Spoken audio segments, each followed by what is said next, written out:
So let's go to the day of action for Yemen then, because this is something that you just tweeted today. Let me go ahead and pull it up for everybody so they can see it. So what's going on here? Well, this is a group that's at the Saudi embassy in DC, but there are 300 organizations around the world that signed up to today's day of actions. And so people are doing physical rallies in countries around the world, but they're also doing online. In fact, as we're speaking, there is a global online teach-in that's happening that people can go to afterwards on the CODEPINK YouTube channel. And it's got people like Jeremy Corbyn from the Labour Party in the UK. It's got wonderful Yemenis, the actor Danny Glover, the brilliant scholar Cornel West. And it's a great way of gathering across borders to say no to the U.S. continued war on Yemen. And this is our friend in the video you see, Hassan who is from the Friends Committee on National Legislation, a Quaker group, and does terrific lobbying to try to stop U.S. support for the war in Yemen. And I want to say that because of all these wonderful U.S. groups that have worked so hard, we actually got twice bipartisan legislation passed in both the Senate and the House to say stop the U.S. support for the Saudi-led war in Yemen. Unfortunately, they were vetoed by Donald Trump, but this time around they will not be vetoed. So that's progress. So does this have anything to do with the legislation that Ro Khanna introduced as well? Is that part of this too? Yes, and in fact, Ro Khanna is on the global webinar today, and he's been a real champion on this issue, as has Bernie Sanders. And so to just clarify for everybody watching, Ro Khanna has introduced legislation to it is to stop the sale of weapons in Yemen and stop U.S. intervention in Yemen, or what exactly are the details on that legislation? Well, it's to stop the U.S. support for the Saudis' war in Yemen. And according to our Constitution, it's the U.S. Congress that has to declare war, not the executive branch. But that's been violated so much. And this U.S. involvement in Yemen is an example of that. So the executive does not have the right to continue supporting this war in Yemen. And we hope that we're going to see a cutoff in U.S. weapon sales and other kinds of support that the U.S. has been giving to the Saudis. Do you think we should only ever go to war via a people's legislature? Well, I don't think we should go to war. So. Well, yeah, no. I know that, but I mean, yeah, that was a poorly framed question. But like, do you think the only, like, it should be the people deciding anything like that ever? Like it should just be like we get to vote. And my rule of thumb, Medea, is that I am against any war unless I'm willing to go fight in it myself. That's why the only war I've ever been for is the war on drugs. I'm fighting for drugs, and we're gonna win this thing. But like, I think that we should just. I mean, I'm kind of for just straight up having a people's legislature and getting rid of just the Congress and just getting rid of all of it, and we just vote on any types of policies. Do you think that any type of conflict the U.S. should get into should be voted on by we the people? No, because I don't think people know enough about these issues, and I think they can be easily manipulated. You know, you take a poll and you phrase it one way. You say, do you think we should get involved in overthrowing the government of Iran, that is the world #1 state sponsor of terrorism and hangs gay people and etc.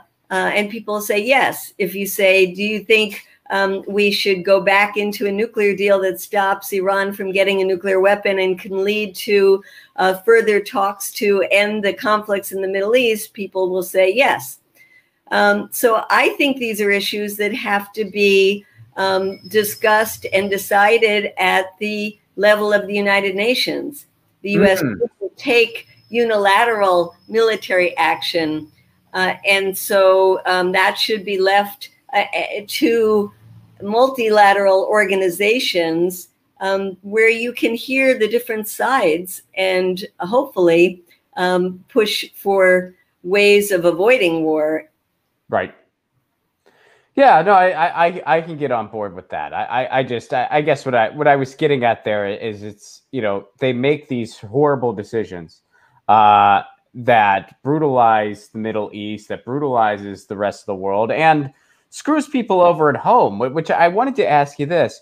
You know, I see the connection between what has happened with this pandemic and our economy of war here in the United States. You know, you see, you know, this pandemic has revealed just how brutal our system is to the people who live here, that they don't really give a hoot about the American people. And part of the reason it is that way, or a big part of the reason it is that way, is because we have an economy of war. And what does an economy of war need? Well, it needs people to go fight these wars. And if you weren't economically crushing people, you wouldn't have people who are, you know, joining the military and going to fight these wars because they feel like they have no other option except to join the army or whatever it may be. Do you agree with that connection? Do you see that connection? And if so, do you think more people are waking up to that because of this pandemic? Well, I'm so glad you brought this up, because this is where I just feel so passionate right now. You're right. The pandemic has opened people's eyes to say, you know, why can't we take care of our own people? Where is our money going? And when you have over 50% of our discretionary funds going to a Pentagon that keeps looking for enemies to fight, then you can't take care of your own people at home. And now we are in a position where we can look and say how the war economy is literally killing us. And I'm excited because there is movement on this issue now. There's a new caucus, actually, that started in Congress called the Defense Spending Reduction Caucus. And we're trying to get as many members of Congress to join that. It's a commitment to calling for a 10% reduction in Pentagon spending. Now, for me, that's not nearly enough. I think we should cut Pentagon spending in half. But in this country, just calling for 10% cut is actually huge. So we want to move in that direction. I'm also really excited because we have made wonderful connections with groups that are fighting poverty in the United States, like the Poor People's Campaign. I don't know how many of your viewers know who Reverend Barber is from the Poor People's Campaign, but he just gave the homily for the inauguration of President Biden. And in his homily, he talked about the war economy. That just blows my mind. And nobody cut his mic? Nobody cut his mic. And he makes this one of the pillars of the issues that he talks about, that we've got to stop the war economy and put our resources into what our people need and what our planet needs. And so I think we're in a very good position this year to build up that support and to out the members of Congress who refuse to say, yes, we should cut the Pentagon by 10%, because guess what?